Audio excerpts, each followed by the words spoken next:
بسم الله الرحمن الرحيم الحمد لله رب العالمين ثم الصلاة والسلام على رسول الله صلى الله عليه وسلم وبعد دمان أمد الرجبلان وعن سلامينا سلامك بعدي ما أنت وحنا كان كوكبانينا شير جرائد شركة جرائد أو كسابسن قوان كسوبحي أو إسلا جارين حلبانada iyo wasiirada iyo madaxweyne ku-xigeenka Jubbaland ayaa waxay isla gaareen go'aan ah shir in muddo ah kolba dib u dhacayay inuu furmayo berri hadduu alla yiraahdo oo ay tahay bisha 2 ee February 10 2016 inuu ka furmayo shir in muddo ah kolba dib u dhacayay oo balankiisu u dambeeyay oo ahaa taariikhda sadaan soo sheegay oo ah 10 bisha 2 2016 oo berri ah oo maalin Arbaca ah inuu dhacayo shirkaas oo ay ka soo qayb galayaan siyaasiyiin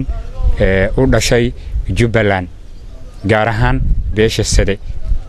shirkaas wuxuu furmahayaa berri hadduu alla idmo wuxuuna ka furmahayaa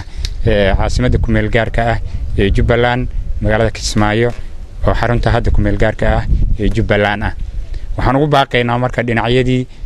loogu talagalay inay ka soo qayb galaan shirkaas inay yimaadaan inta ka dhiman muddada oo ah maanta berina uu shirka furmayo waxaan u sheegaynaa marka dhammaan dadkii danaynahayay shirkaas qabsoomidiisu in ay tahay muddada kama dambaysta ah inay tahay 10 bisha oo bariya oo Arbaca ah wax ka dambeeyo oo muddo oo loo qabanayo ma jirto shirkii ugu dambeyn wuxuu qabsoomayaa 10 bisha cidii danaynaysa oo rabto inay timaado muddada ay haysato waa maanta oo Talaado ah bishuna ay tahay 9 waxaan cadeynaynaa marka annagoo ah xildhibaanadii beesha Sade in shirkaasi uu qabsoomayo berri hadduu alla idmo waxa xigi doono oo wixii aan ka tagay cadeyn doona wasiirka wasiir Ray تفضل الوزير رحيم وبينا السلام على المدين والدين وصلى الله وسلم على سيدنا محمد وعلى اله وصحبه وسلم وريال waxaan salaamayna dhammaan ummadda Soomaaliyeed khaasatan ummadda reer Jubbaland sida og tihiin ama hadda hore loo sheegay shir baa jiray ilaa muddo 3 bilood 4 bilood saan qiyaasayo soo socday oo marba xilli la qabanayay oo lagu taageeray waxaa u dambeeyay oo dibshiinta Jubbaland waxaa soo martay lagu taageeray inuu soo gabagabeeyo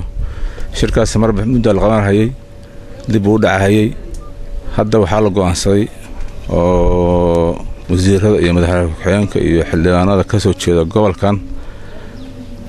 Gedo khaasatan beesha Sade shirar bariyan ay yeelanayeen in lagu soo gabagabeeyo lagu gaabiyay in shirku berri taariikh 10 oo Arbaca uu furmi doono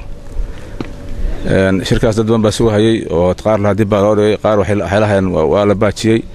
waxaan cadeynaynaa anagoo ku hadlayno magaca Jubbaland iyo magaca dadka aan matalayno shirkaasi inuu berri Arbaca oo taariikhda bisha 12 ay tahay inuu furmi doono kana furmayo magaalada Kismaayo ee xarunta ku meel gaarka ee Jubbaland arintaas marka maanta shirkan loo qabtay oo lagu soo gabagabeynayo raba in adduunka iyo dadka danaynayay iyo dadka gobolka iyo beesha caalamka iyo saas oo kale iyo Jubbaland iyo dadka arintaas shirkaas u qosay in ka soo qayb galaan go'aankaas soo baxay oo Jubbaland ka soo baxay laguna tagalay in maanta warbaahinta laga sidaayo dadka marka wararka ku tarugtanta iyo shirka waa la baajiyay iyo dib baa loo dhigay iyo dadka u sheegay inaan wacdayno arintaas ku saabsan shirkan maanta saasa go'aan lagu gaaray aad baa u mahadsantihiin السلام عليكم ورحمة الله وبركاته بسم الله الرحمن الرحيم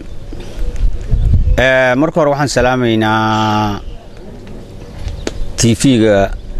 ama warbaahinta Jubbaland marka labaadna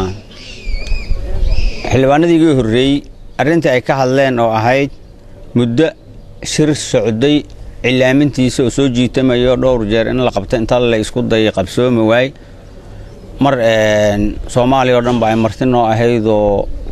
ay Jubbaland martigelisay iyo mar ay howlo kala imaadeenba ayaa waxa dib loo cilaamiyay dawlad goboleedka Jubbaland madaxweynaha nagi Jubbaland madaxweyne Sheekh Axmed Maxamed Islaam iyo xubnaha golaha wasiirada iyo baarlamaanka qaybtii ay ku lahayd beesha sade dawlad goboleedka Jubbaland aad nooguma fiicna inagoo dawlad sheeganayna inaan qabiilooyin tilmaana ama afka ku dhufana laakiin way nala gashay waxaan u raadsanaynaa cudurdaar inaan arintaas noqolo sameeyo qabiil iyo dawlad laba weeya dawlad goboleed Jubbaland aan nahay marka buuq badan oo jiray mucaaradad badan oo jirtay qayli badan oo jirtay sida darteed waxa madaxweynaha dawlad goboleedka Jubbaland uu soo jeediyay in 10ka bisha shirka la qabto shirkaas oo lagu qabanaya magaalada kumeel gaarka ee Jubbaland xaruntu hadda u ah ee degmada Kismaayo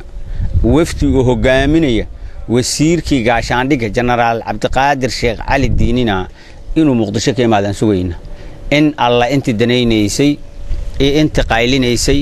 ee intii shirka rabtay ee intii cilaaminaysay ee intii lahayd waxba naga maqan waxay ugu baaqayaan xildhibaanada beesha iyo golahooda xukuumadda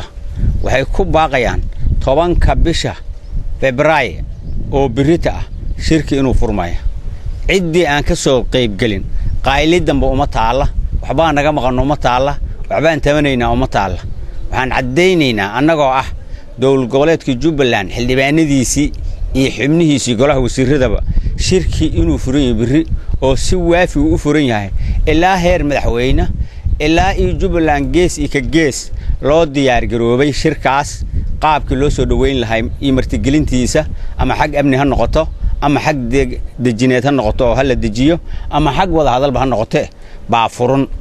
waxaan marka codsanaynaa si xushmad leh oo qadirin leh oo aad iyo aad aan annagana soo dhaweyn u siinayn in loo yimaado shirkii birita waa furmaya hadii ilaa yiraahdee saxaafadana waxay